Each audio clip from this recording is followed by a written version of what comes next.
बहुत शुक्रिया इस शानदार कार्यक्रम के लिए जो यहाँ हो रहा है। DCM sir, Jawaharlal Nehru cultural centre की निदेशक मैम और हिंदुस्तानी समाज प्रगति जी और आप सारे लोग, और मुझे खुशी है कि इस बहुत बड़े प्रोग्राम का एक छोटा सा हिस्सा मैं भी बन पाया।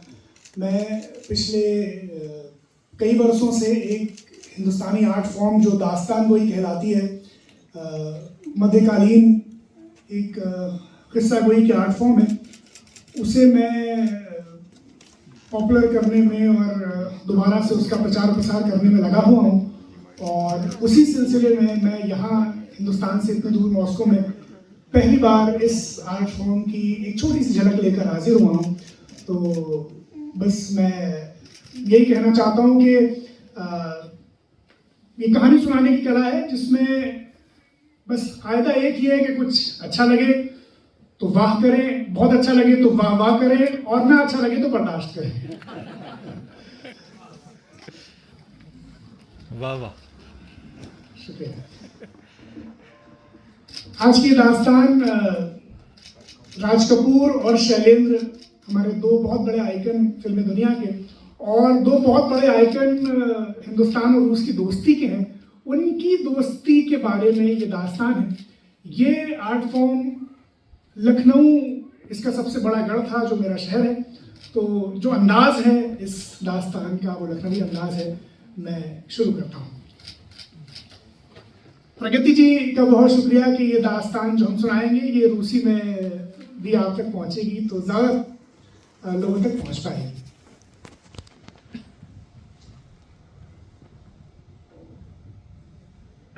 नाज़रीन, किस्सा कुछ यूँ है कि हिंदुस्तान अभी अभी आज़ाद हुआ है।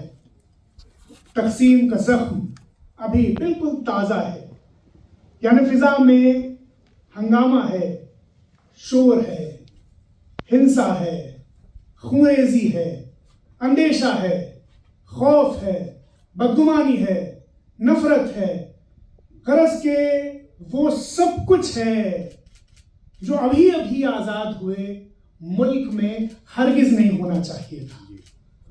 और इसी पस मंजर के बीचों बीच बंबई में शैलेंद्र अपनी नज्म सुना रहे हैं। जलता है जलता है जलता है पंजाब हमारा, जलता है भगत सिंह की आंखों का तारा। एक एक मिसरे पर भरपूर दाद मिल रही है और हर अल्फाज में सुनने वालों को अपने दिल की धड़कन महसूस हो रही है। शैलेंद्र ने जब ये नज्म खत्म की तो पूरा हॉल तालियों की गड़गड़ाहट से गूंज गया।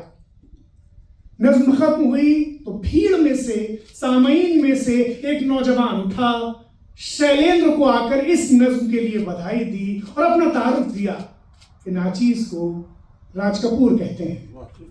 इन दिनों मैं फिल्मी दुनिया में तबाह आजमाई कर रहा हूं। मेरी ख्वाहिश ये है कि मेरी नई फिल्म के लिए गीत आप लिखें, नजराना जो कहेंगे हाजिर कर दूंगा।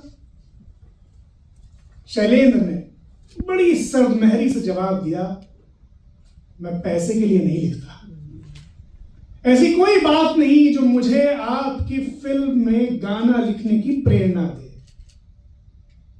शैलेंद्र की ये साफगोई भी राज कपूर के दिल में उतर गई। राज कपूर ने उस वक्त सिर्फ इतना कहा, अगर कभी इच्छा हो तो मुझसे आकर मिलिएगा। बात खत्म हो गई।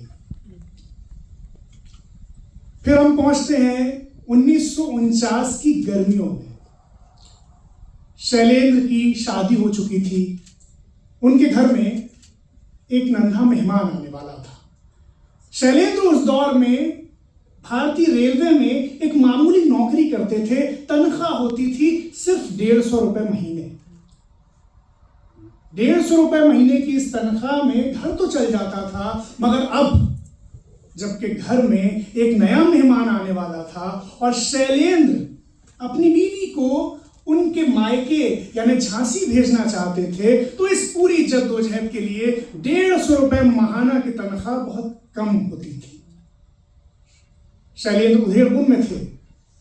अचानक उन्हें राज कपूर की याद आई।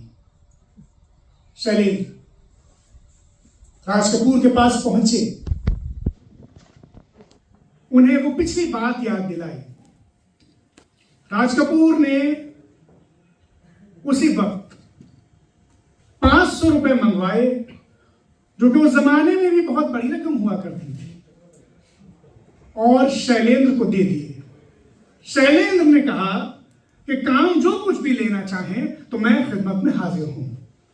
राज कपूर ने जवाब दिया कि अभी आप ये ले जाएं, काम के बाद फिर कभी कर लूंगा। शैलेंद्र को राज कपूर की ये अदा बहुत पसंद आई। बहुत खूब। राज कपूर चाहते तो शैलेंद्र को उस पिछली याद के बदले में ताना भी दे सकते थे, मगर राज कपूर शैलेंद्र के रिश्तेदार तो थे नहीं, कदरदान थे। मुश्ताक अहमद यूसुफी साहब ने कहा कि दुश्मन 3 तरह के होते हैं, दुश्मन, जाने दुश्मन और रिश्तेदार। राज कपूर की कदरदानी देखिए कि उस पिछली याद के बावजूद राज कपूर ने शैलेंद्र को ताना नहीं मारा, जरूरत के वक्त उनकी मदद की, 500 रुपए मंगाकर उन्हें दिए, और उस समय उस वक्त काम की कोई बात नहीं की। इस अदा ने शैलेंद्र और राज कपूर की दोस्ती की बुनियाद डाली, वो दोस्ती जिसने आगे चलकर हिंदुस्तान को एक से बढ़कर एक शाहकार दिए, और इस दोस्ती का परचम हिंदुस्तान से लेकर मॉस्को तक खूब फहराया और आज तक फहरा रहा है। मगर हाज़रीन, असली किस्सा शुरू होता है 1951 में।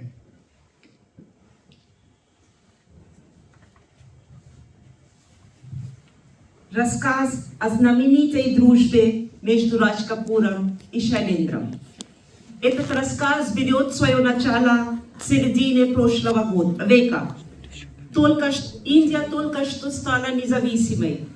Это означает, что рана от раздела Индии еще очень свежа. В стране большой беспорядок. Вкратце царствует все то, что граждане страны вообще не ожидали и не хотели. Но литература и культура всячески продолжали бороться с тьмой. И Шайлендер, молодой поэт, который возрастает в Бомбее, на одном вечере читает стихи. Горит, горит, горит наш Пенджаб, наш любимый Пенджаб. Горит, горит звезда, глаз Бхагата Сингха. Горит звезда, глаз всех погибших за независимость. Горит, горит наш любимый Пенджаб.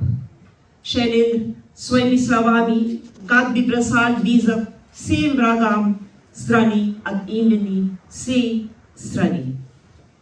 Когда он закончил свое выступление, зал разразился бурными аплодисментами.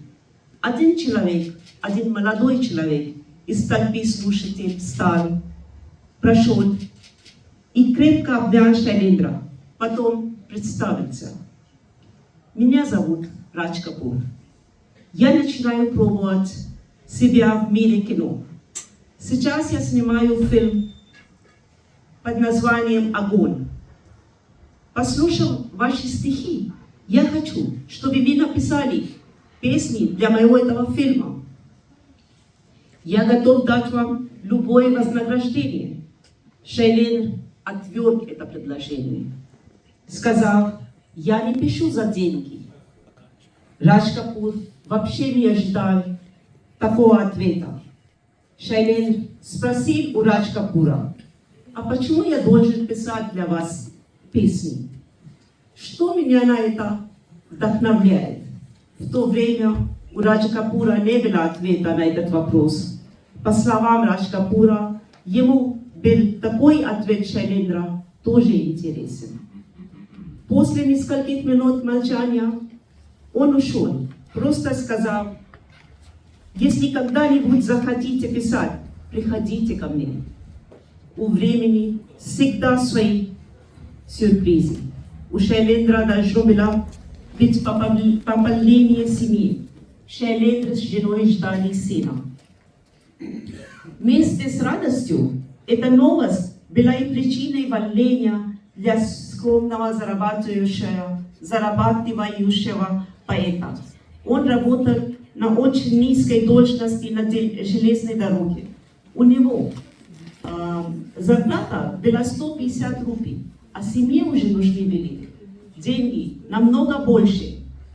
И тогда и вспомнил он о словах Радж Капура. И летом 1949 года он подошел к Радж Капуру и попросил прямо: мне нужны 500 рублей, и я готов потом сделать любую работу, что вы скажете. Радж Капур отдал деньги в тот же момент и сказал: в другой раз поговорим о работе. Радж Капур сильно впечатлил Шайлендра своим этим поведением и чувствительностью. С того же момента у них завязалась глубокая дружба, которая принесла много радости, добра и человечности нам всем. Флаг их дружбы развивался от Индии до России. Песни, которые написаны Шайлендром и сыграны Радж Капуром, до сих пор можно услышать из уст русских и граждан бывших советских республик. Это песни такие, как «Мера जूता है जापानी, ये पतलून इंग्लिस्तानी, सिर पे लाल टोपी रूसी, फिर भी दिल है हिंदुस्तानी». और दूसरा गाना जिसका जिक्र अभी आगे होगा, तो मैं वो आगे के लिए छोड़ती हूँ.